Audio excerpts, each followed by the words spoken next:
Hey friends, welcome to the final episode of my series, Breaking Up with My Phone. I am Mahmoud, and this is the end of our 30-day journey that has completely changed how I live, think, and more importantly, connect. I started this series because I felt like my phone was controlling me more than I was controlling it. And now, after detoxing, reflecting, and rebuilding, I'm not just using my phone differently, I'm living differently. First, let's talk about the fast, a new kind of fast. Let's talk about something Catherine Price calls it the fast, a new kind of fast. And it's not just about turning off your device. It's about intentionally choosing when and how you engage. A fast can be a few hours, a day, or a weekend. The point is to create space, to let your brain breathe. Adam Alter, in his book, Irresistible, said, "Just as drugs have become more powerful over time, so has the thrill of behavioral feedback." I started doing mini fasts, like leaving my phone in another room while I worked, or going free phone on Sunday mornings. And honestly, I felt lighter, more focused, and more present. A fast is not punishment, it's permission. Permission to be fully alive. Second, managing invitations and learning to say no. One of the biggest lessons I learned is this: not every notification is an invitation you have to accept. Your phone is constantly offering you distractions, but you don't have to RSVP yes to every ping. You have to decide what your highest priorities are and have the courage, pleasantly, smilingly, unapologetically, to say no to other things. To live a meaningful and fulfilled life, you must first identify your core principles and highest priorities. Then you must have the courage to say no to other things that do not align with these priorities. Doing so with a positive and confident demeanor, or rather than apologetically, this allows you to dedicate your full energy to your biggest yes division or purpose that truly matters to you. I started pausing before responding to texts. I stopped feeling guilty for not replying instantly. I even said no to some social invites, not because I didn't care, but because I needed space.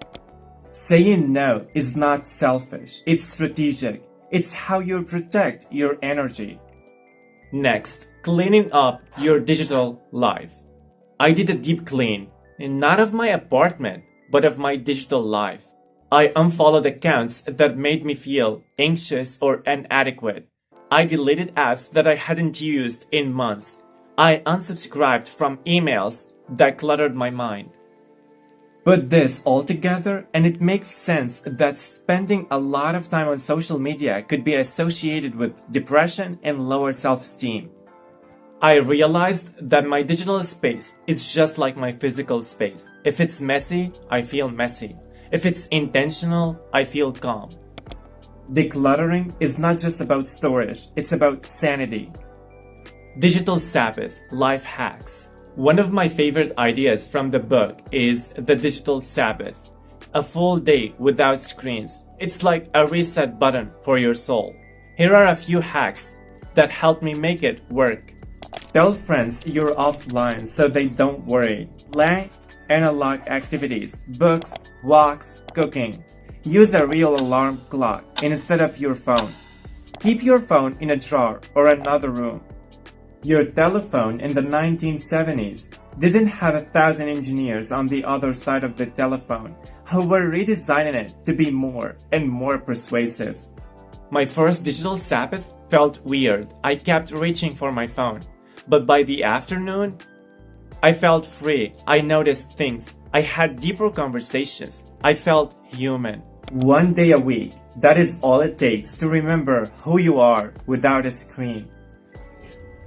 You can be great and you're already quitting. If you don't stand up and fight for who you are now, right now, you never will. Congratulations, and here we are, day 30. And I want to say something I don't say often enough. I'm proud of myself. And if you're following this journey, I'm proud of you too. This is not the end of the journey. It's the beginning of your new relationship with your phone, with your time, with your attention, and with yourself. I used to think my phone was a tool. Now I know it's a relationship. And just like any relationship, it needs boundaries, respect, and care. Congratulations, you've taken back your life. Now go live it. If this series helped you, please hit the like button and subscribe for more mindful content, and drop a comment. What is one thing you will do differently from now? If you missed episode 4 where I spent 24 hours without my phone, you need to check it out. It was one of the most eye-opening parts of this journey. I'll link it right here on screen and in the description below.